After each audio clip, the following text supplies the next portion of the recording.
هەر بۆ بۆنێوانێ با هەمومان پێویستی وتەی دامەزراوەکە بین لەلایەن بەڕێز شەخەوان سدیق بەڕێوەبەری دامەزراوەکەی میهانەکەوە.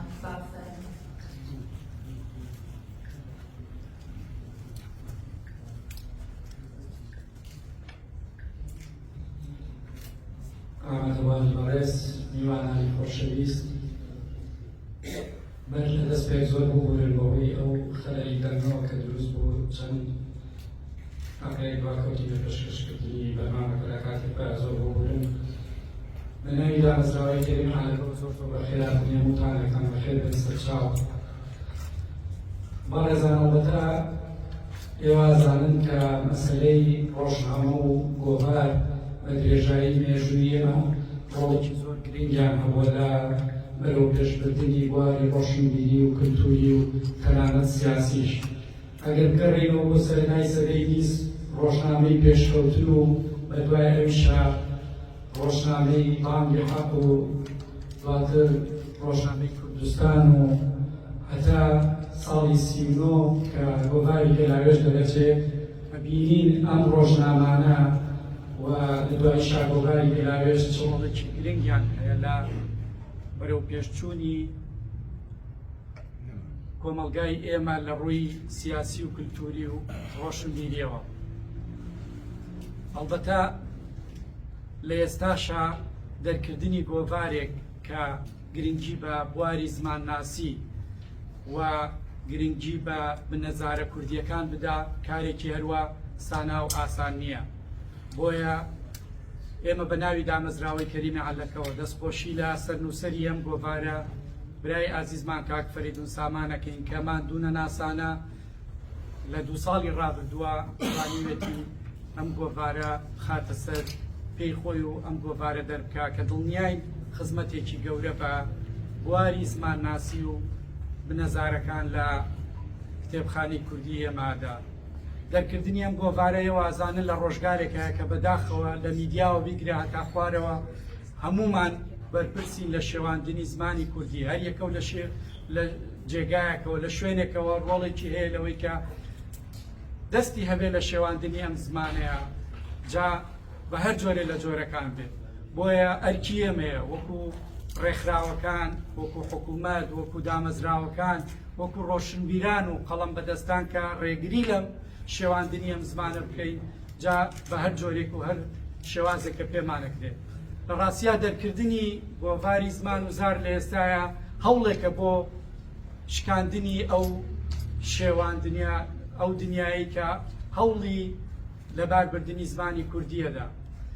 بەڕێزانێمە لە ماوەی ڕابردوودا لە دامەزراوەکانی خۆمان سێ کوچکەی مارگرێت جەمال عەرفان دامەزراوەی کەریمی عەلەکە زۆر هەوڵمانداوە کار لەسەر بەرەو پێشبردن و پێشکەوتنی زمانی کوردی بکەین و ڕۆڵێکمان هەبێ لە ئەو شێواندن و ئەو هەڵەیەت تا ڕادێک ڕۆڵمان هەبێ لەوەی کە ڕاستی کەینەوە. ئێمە لە قوتابخانەی مارگرێت هەوڵەدەین لە ڕێگای جگە لە فێربوونی زمانە بیانیەکان لە ڕێگای فێربوونی زمانی کوردی بە شێوازێکی زانستی و دروست ڕۆڵمانە بێت لەوەی کە قوتابیەکانمان نەوەکانی داهاتوو فێری زمانی کوردی بکەین و لە ڕێگەی زمانی کوردیشەوە فێریان بکەین چۆن نیشتیمان و نەتەوە و خاکەکەی خۆیانیان خۆش بێت. و لە ڕێگەی دامەزراوەی جەمال عەرفانەوە هەوڵمانداوە هەمیشە بەرهەمی نووسەرانی کورد و بەرهەمی زمانزانانی کورد چاپ بکەین و لەو بوارەشە تا ئێستا سەر و 800 ناونیشان کە بە هەزارەها کتێبەکە توانیمان لە چاپی بکەین و کتێبخانەی کوردی پێدەوڵەمەند بکەین. وەک دامەزراوەی کەریمی عەلەکەش توانیمانە جگە لە سازانی چەندین کۆڕ و سیمینار بۆ نووسەران و ئەدیبان و زمانزانانی خۆمان ڕۆڵمان هەبێ لە پشتیوانیکردنی چەند گۆڤارێک لەو بوارەیە کە گۆڤاری زمان و زار کە ئەمڕۆ لە خزمەت ئێوایە بەشێک بێ لەو هەوڵەی کە گرنگی بە بواری زمان بدەین. جا لەو گۆڤاری وانە لیشمانەیە کە گرنگی بە ئەدەبی جێڕانەوەدا. لە ڕاستیە هەموو ئەم کارانە بە پشتیوانی و لە ژێر ڕێنمایی و بە سپۆنسەری زۆر بەڕێز دکتۆر تەها ڕەسوڵەکە بەڕێزیان پشتیوانی گەورەی پاراستنی زمانی کوردین لە شێوان و فەوتان و دڵسۆزی ڕاستەقینەی ئەدەب و فەرەنگی کوردین.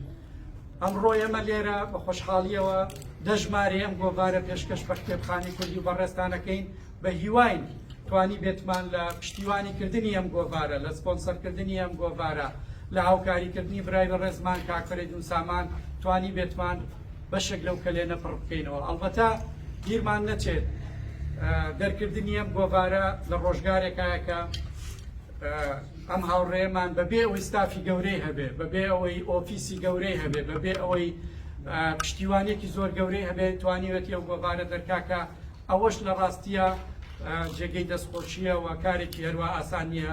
ئەوانەتان کە لە بواری ڕۆژنامە و گۆڤار و کتێبە کارەکە نەزانن چ ماندوو بوون و چ شەو نخونیە کێوێ.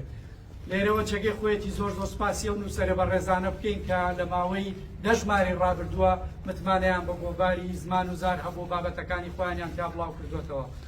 دووبارە زۆر بەخێر بێن بە هیواین ڕۆژێک بتوانین پێکەوە مەراسیمی دەرچوونی 100 ژمارەی ئەم گۆڤارە بکەینەوە و هەر شاد و سەرکەوتوو.